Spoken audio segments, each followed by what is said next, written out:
Paborito mo talaga dinugan. Paborito mo dinugan. Mangaw? Pandas?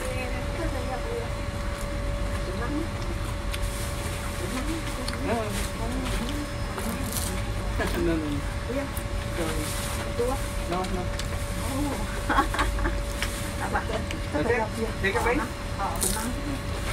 Thank you.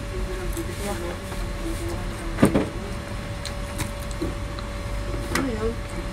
Bigas. Binibenta? Oo.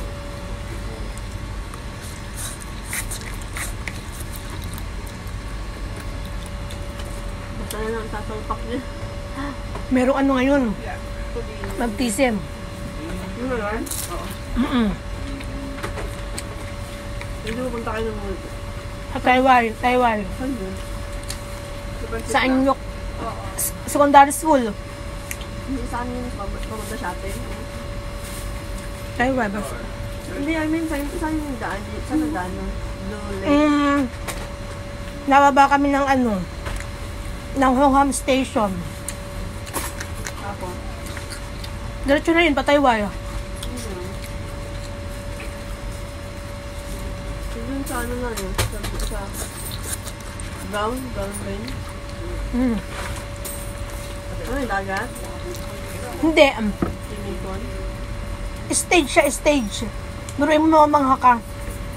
Di ba doon nagpipreach? Isang di ba, compound yun. Nakapunta na pala ako nun. Pero hindi pala sa ano. Ano yun, sa tubig lang, ano.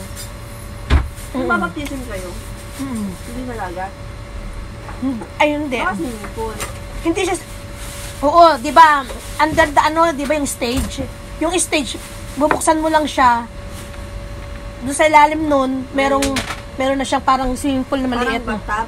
Yeah. Kala ko mag-beach. Di ba lagi naman kayo mag-beach o nag-baptism?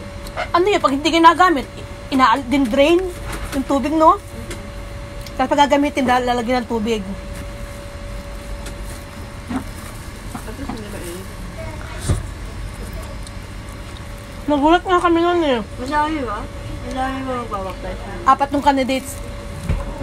candidates sa GLA. Nagulat nga kami, nagpipreach.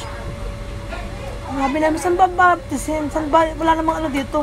Sus, pagbukas ng stage, nagulat kami ay. Pag sa doon pala, mayroon pala doon. Sabi niya dito. Saan? Yung pala, bubuksan lang yung ano. Doon ka rin ba? Ha? Doon ka rin na ano? Hindi, sa dagat ako sa ano, sa